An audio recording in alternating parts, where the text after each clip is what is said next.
ओम शांति। 3 जून 2026। बाबा ने कहा, जो बच्चे बाप से सच्ची प्रीत रखते हैं वे सेवा में आगे रहते हैं और बाप की श्रीमत पर चलकर ऊंचा पद प्राप्त करते हैं।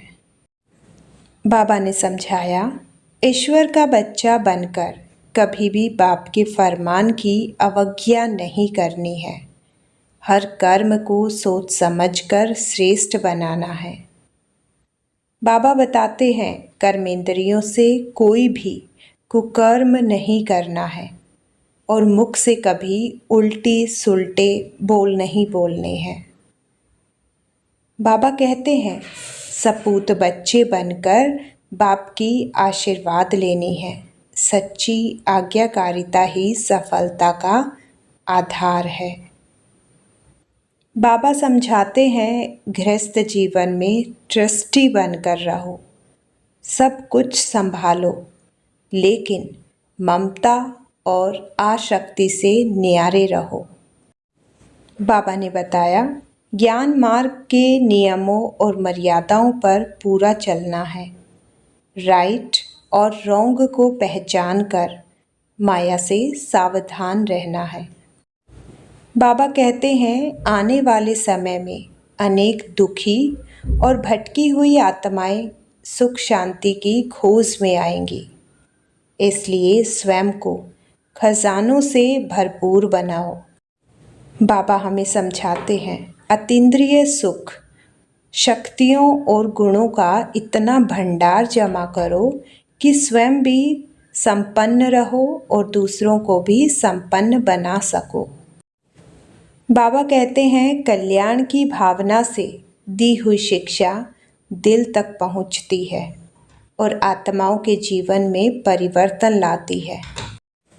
बाबा कहते हैं, सदा हर्षित और सरल स्वभाव वाले बनो। आपका खुश चेहरा और हल्का स्वभाव वातावरण को भी हल्का और सुखद बना देगा।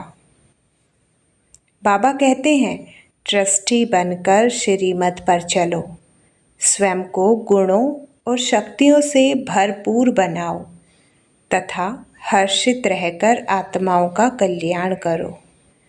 और आप सुनते हैं मुरली को विस्तार से। 3 जून 2026। मीठे बच्चे, बाप की आशीर्वाद लेनी है तो सर्विसेबल सपूत बच्चे बन सबको सुख दो, किसी को भी दुख न दो। प्रश्न, धर्मराज की सजाओं से छूटने के लिए किन ईश्वरीय नियमों पर ध्यान देना है? उत्तर, कभी भी ईश्वर के सामने प्रतिज्ञा कर उसकी अवज्ञा नहीं करना है। किसी को दुख नहीं देना। क्रोध करना, तंग करना अर्थात ऐसी चलन चलना जिससे ईश्वर का नाम बदनाम हो तो उन्हें बहुत सजाएं खानी पड़ती। इसलिए ऐसा कोई कर्म नहीं करना है। माया के कितने भी तूफान आए, बीमारी उथल खाए, लेकिन राइट रोंग की बुद्धि से जजमेंट कर रोंग कर्म से सदा बचे रहना। गीत, कौन आया मेरे मन के द्वारे। ओम शांति। यह किसने कहा ओम शांति? बाप और दादा। यह तो बच्चों को जरूर निश्चय होगा कि हमारा पारलौकिक बाप है परम पिता परमात्मा शिव, और यह ब्रह्मा सब बच्चों का अलौकिक बाप है। इनको ही प्रजापिता ब्रह्मा कहेंगे। इतने बच्चे और किसी को होते हैं क्या, सिवाय प्रजापिता ब्रह्मा के? पहले नहीं थे, जबकि बेहद के बाप ने इसमें प्रवेश किया है तो यह हो गया दादा। यह दादा खुद कहते हैं कि हमको पारलौकिक बाप की प्रॉपर्टी मिलती है। पोत्रे हमेशा दादा के वारिस होते हैं। उनका बुद्धि योग दादे में हो जाता है, क्योंकि दादे की प्रॉपर्टी का हक मिलना है। जैसे राजाओं के पास जो बच्चे जन्म लेते रहेंगे, ऐसे ही कहेंगे बड़ों की प्रॉपर्टी है। बड़ों की प्रॉपर्टी पर उन्हों का हक है ही। तुम बच्चे जानते हो कि हम बेहद के बाप द्वारा बड़े ते बड़ी प्रॉपर्टी स्वर्ग की बादशाही ले रहे हैं। हमको वह बाप पढ़ा रहे हैं।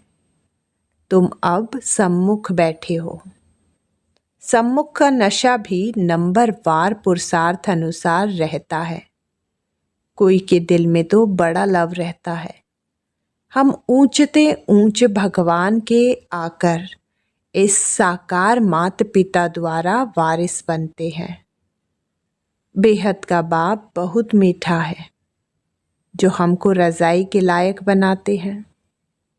माया ने बिल्कुल ही नालायक बना दिया है। कल बाबा के पास कोई मिलने के लिए आए थे, परंतु वह कुछ समझते थोड़ी ही थे। बाबा ने समझाया, यह सब ब्रह्म कुमार है। तुम भी ब्रह्मा के व शिव के बच्चे हो ना?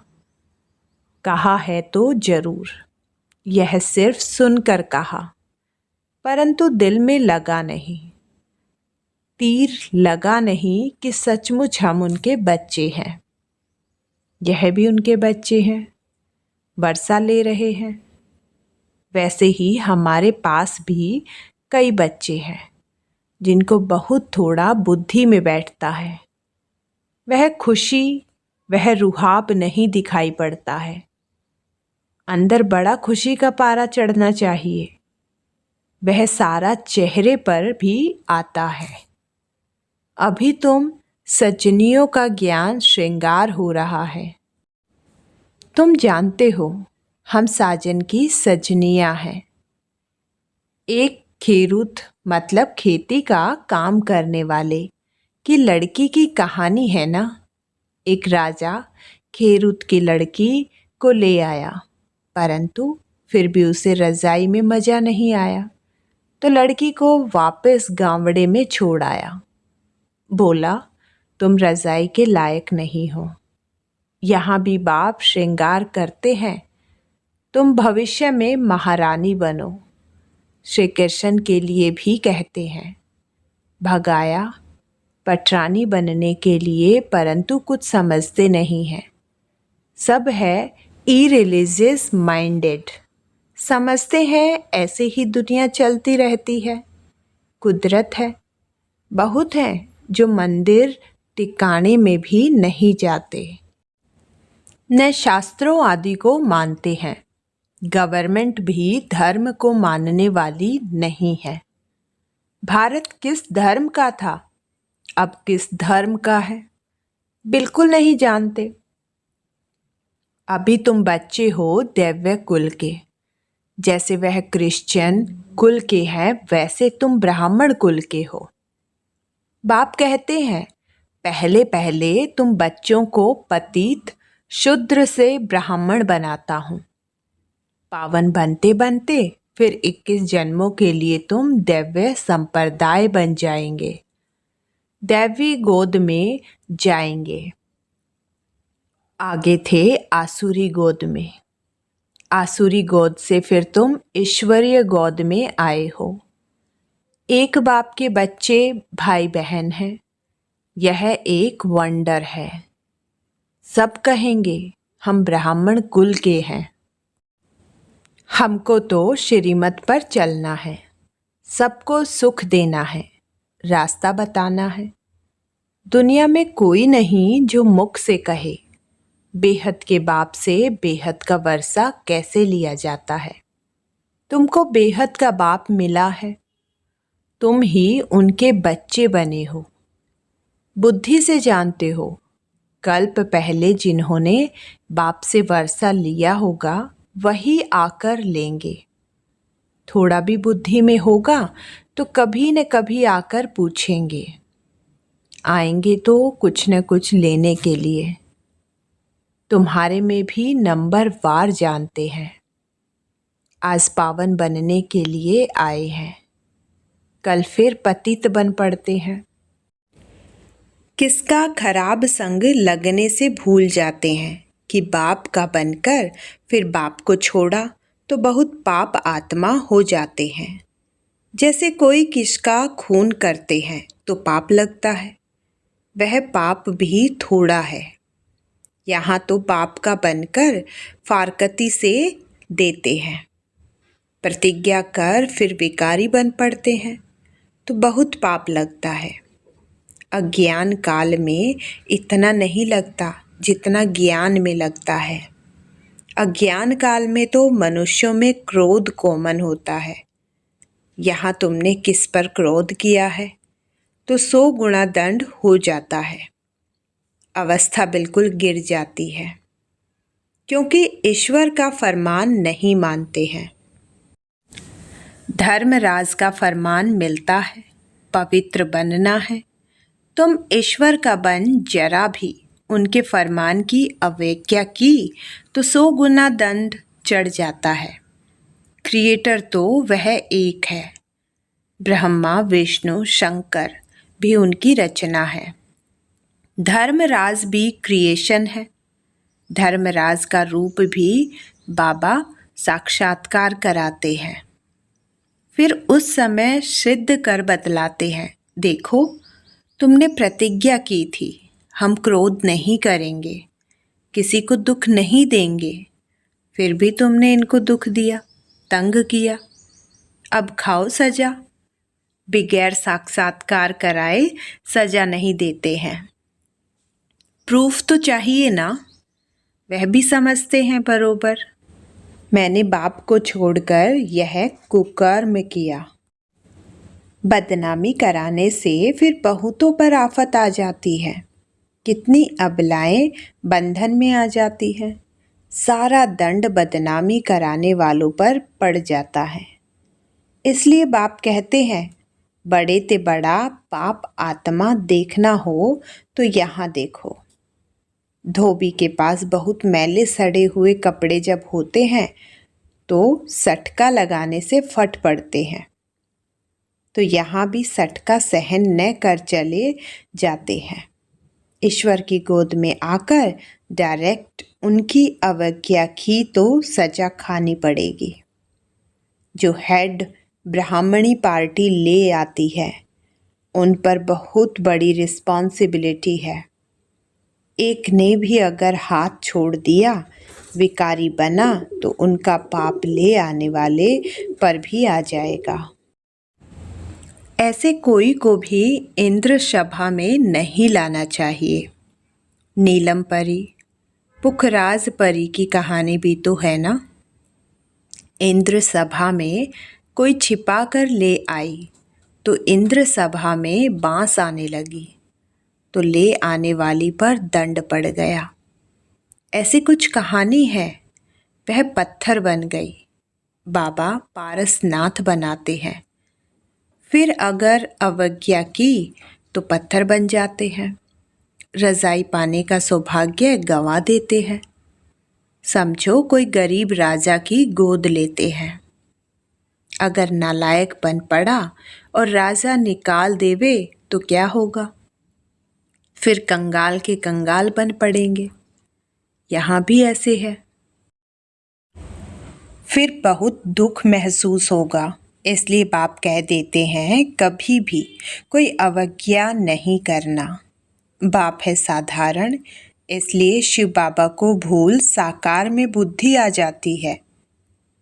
अब तुम बच्चों को श्रीमत मिलती है जो गंदे बन पड़ते हैं। ऐसे फिर इंद्र सभा में बैठ न सके। हर एक सेंटर इंद्रप्रस्थ है जहाँ ज्ञान की वर्षा हो रही है। नीलम परी, पुखराज परी नाम तो है ना। नीलम रतन को कहते हैं। यह बच्चों पर नाम रखे जाते हैं। कोई तो बहुत अच्छा जैसा रतन है, कोई फ्लो नहीं है। जो हालात में कोई कोई बहुत दागी होते हैं, एकदम प्योर होते हैं। यहाँ भी नंबर वार रतन है।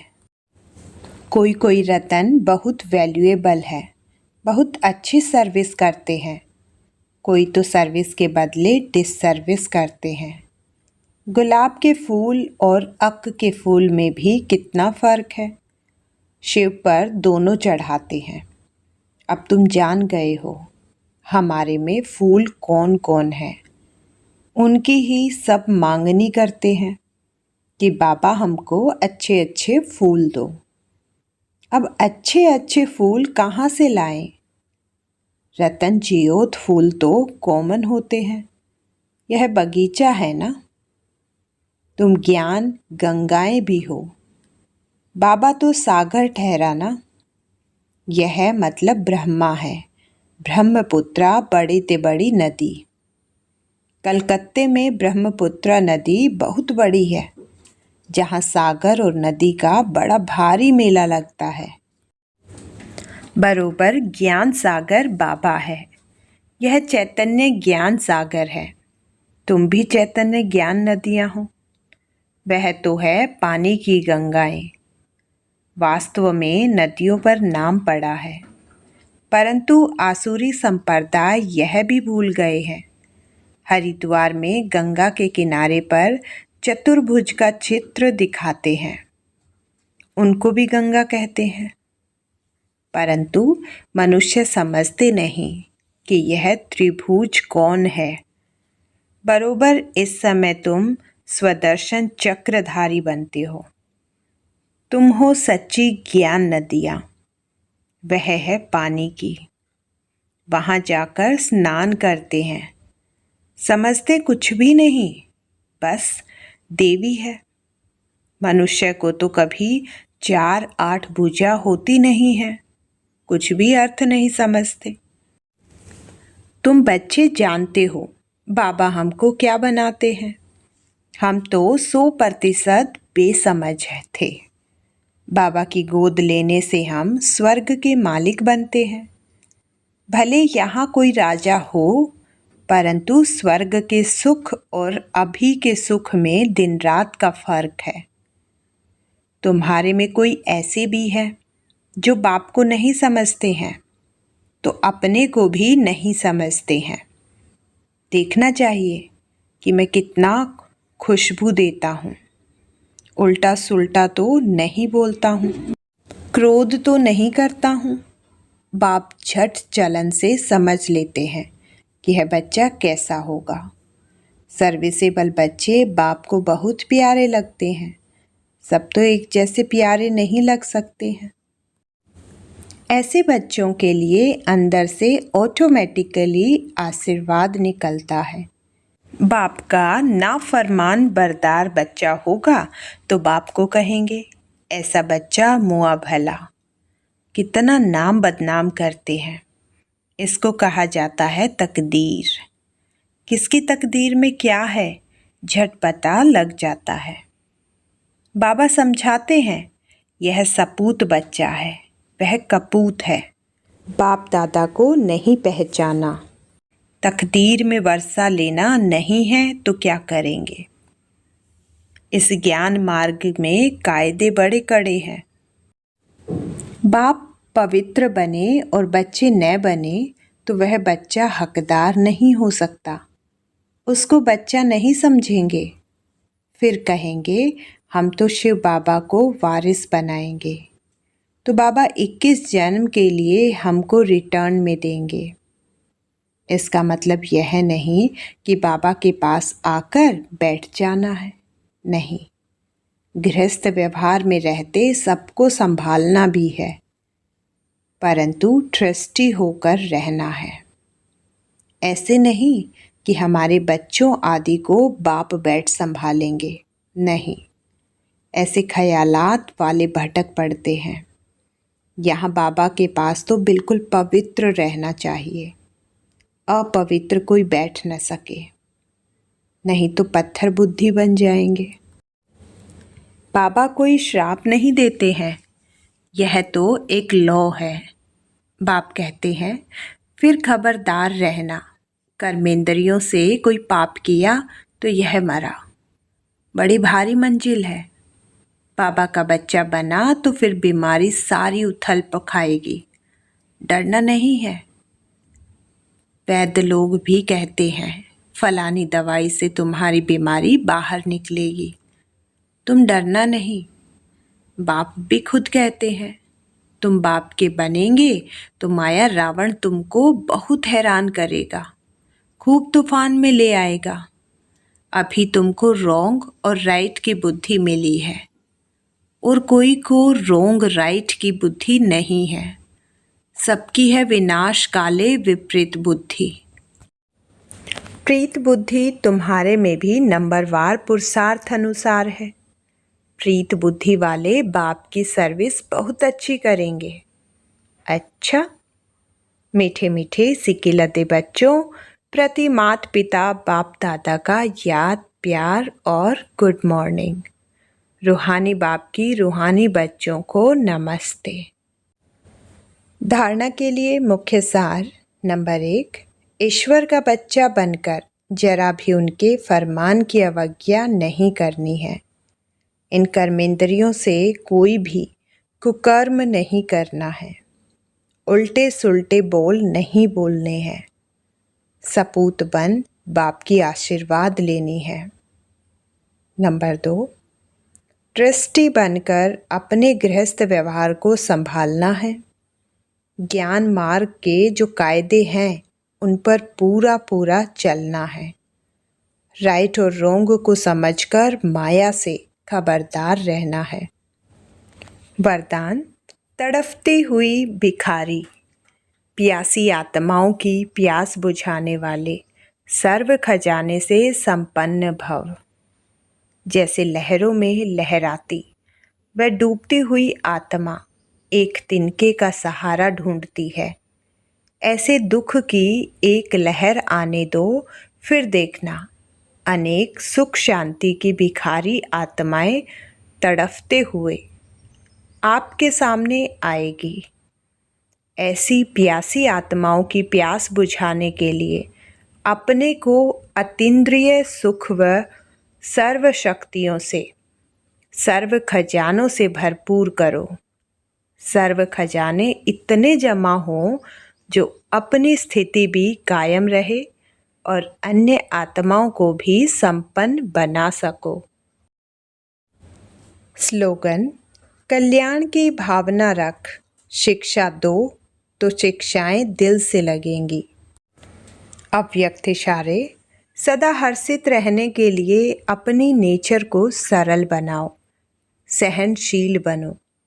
सदा हर्षित रहना यह ज्ञान का गुण है। इसमें सिर्फ रूहानियत ऐड करना है। हर्षितपन का संस्कार भी एक वरदान है जो समय पर बहुत सहयोग देता है। जो स्वयं सदा हर्षित रहते हैं वह कैसे भी मन वाले को भी हर्षित कर देते हैं। इजी नेचर वाले अपने खुशनुमा हर्षित चेहरे से भारी वायुमंडल को भी हल्का बना देते हैं। ओम शांति।